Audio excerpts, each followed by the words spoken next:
میرا نام زرداری، بھٹو یا شریف نہیں، میرا کوئی سیاسی خاندانی پس منظر بھی نہیں۔ میں احتجاجی سیاست کا چیمپئن ہوں اور میرے پاس کھونے کو بھی کچھ نہیں۔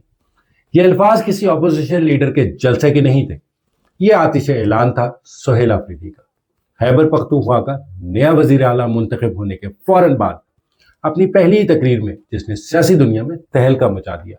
آفریدی نے صرف پالیسی بیان نہیں کی بلکہ اپنی جنگ کی لکیریں کھینچ دی۔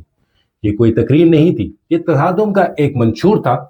ہم ان 5 سب سے بڑے دھماکہ خیز انکشافات کا تجزیہ کر رہے ہیں جو اس بات کا اشارہ کرتے ہیں کہ کے پی کے کو چلانے کا انداز یکسر بدل جائے۔ 13 اکتوبر 2025 کو ایک ہفتے کے سیاسی ڈرامے کے بعد پی ٹی آئی کے سہیل آفریدی نے 90 ووٹوں سے کے پی کے کا اعلیٰ ترین عہدہ حاصل کر لیا، مگر جیسے ہی انہوں نے یہ تقریر شروع کی، پرامن انتقال اقتدار کی تمام امیدیں ختم ہو گئی۔ ان کی تقریر اتحاد نہیں بلکہ مزاحمت اور وفاداری کا اعلان تھی۔ سہیل آفریدی نے واضح کیا کہ وہ صرف صوبہ نہیں چلا رہے بلکہ ایوان اقتدار کے اندر سے ایک تحریک کی قیادت کرنے آئے۔ سہیل آفریدی کا پہلا دھماکہ خیز پیغام کوئی پالیسی نہیں بلکہ شناخت کا اعلان تھا، جب انہوں نے گرج کر کہا کہ میں ایک احتجاجی سیاست کا چیمپئن ہوں۔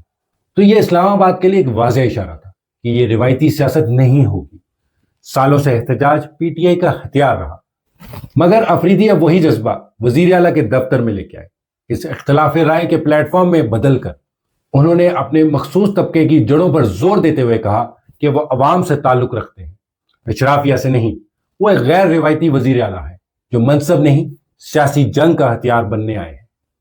سہیل آفریدی کا دوسرا اور شاید سب سے جرأت مندانہ بیان ملک کی سیکیورٹی پالیسی پر براہ راست چیلنج تھا۔ دہشت گردی سے متاثرہ صوبے میں انہوں نے دو ٹوک کہا کہ فوجی آپریشنز حل نہیں، جب تک عمران خان اس کی مخالفت کرتے ہیں وہ بھی ان کے خلاف کھڑے رہیں گے۔ ان کا کہنا تھا کہ دنیا اب مذاکرات کی طرف جا رہی ہے، نہ کہ بندوقوں کی طرف، اور یہ بیان ایک وزیر اعلیٰ کی جانب سے ریڈ لائن کے مترادف ہے۔ آفریدی نے واضح کر دیا کہ ان کی قیادت میں کے پی کی حکومت نئے فوجی آپریشنز کی مخالفت کرے گی، جس سے وہ سیکیورٹی اسٹیبلشمنٹ کی براہ راست تصادم کے قریب پہنچ گئے۔ انہوں نے کہا کہ فیصلے ڈرائنگ رومز میں نہیں بلکہ مقامی عوام اور صوبائی حکومت کی شمولیت سے ہونے چاہیے، کیونکہ پرانے طریقے نکارہ ہو چکے ہیں۔ اور ان کے اس موقف نے قومی سلامتی کے فیصلوں میں صوبائی خود مختاری کا انقلابی دعویٰ بھی کر دیا۔ گویا اب وزیرستان جانے والی ہر پالیسی کی راہ پشاور کے وزیر اعلیٰ آفس سے ہو کر گزرے گی۔ سہیل آفریدی نے تیسرا اور اہم عمران خان کی قید کے خلاف سخت نوٹس سنایا اور واضح کیا کہ وہ محض رہائی کا مطالبہ نہیں کر رہے بلکہ اس کے ساتھ بڑا نتیجہ بھی جوڑ رہے ہیں۔ اگر جیل میں عمران خان کو کوئی نقصان پہنچا تو اس کا رد عمل شدید ہوگا۔ اس کا مطلب واضح تھا کہ عمران خان کے ساتھ ان کی عوام کھڑی ہے، لہٰذا ان کو فی الفور رہا کیا جائے اور ان خاص کر تمام تر بے بنیاد مقدمات سے بری کیا جائے تاکہ صوبہ کسی نئی آگ کی لپیٹ میں نہ جائے۔ سہیل آفریدی کی تقریر کا چوتھا دھماکہ خیز پہلو سیاسی نہیں بلکہ سماجی اور اقتصادی بغاوت کا اعلان تھا۔ انہوں نے اپنے مخصوص طبقے کے پس منظر اور قبائلی اضلاع سے وزیر اعلیٰ بننے کے سفر کو ایک علامت کے طور پر پیش کیا، یہ ثابت کرنے کے لیے کہ وہ اس طاقتور اشرافیہ کے برعکس کھڑے ہیں جس نے 78 سال سے قبائلی علاقوں کو پسماندہ رکھا۔ ان کا پیغام واضح تھا کہ وہ صرف ترقیاتی منصوبے نہیں بلکہ نظر اندازی کے نظام کو توڑنے آئے۔ ان کا پیغام واضح تھا کہ قیادت خاندانی نام سے نہیں بلکہ عوامی خدمت سے بنتی ہے اور ان کی حکومت معاشی ناہمواری کے خلاف جنگ لڑے گی۔ سہیل آفریدی کا پانچواں اور آخری دھماکہ خیز اعلان ان کی سیاسی حکمت عملی کا مرکز ہے۔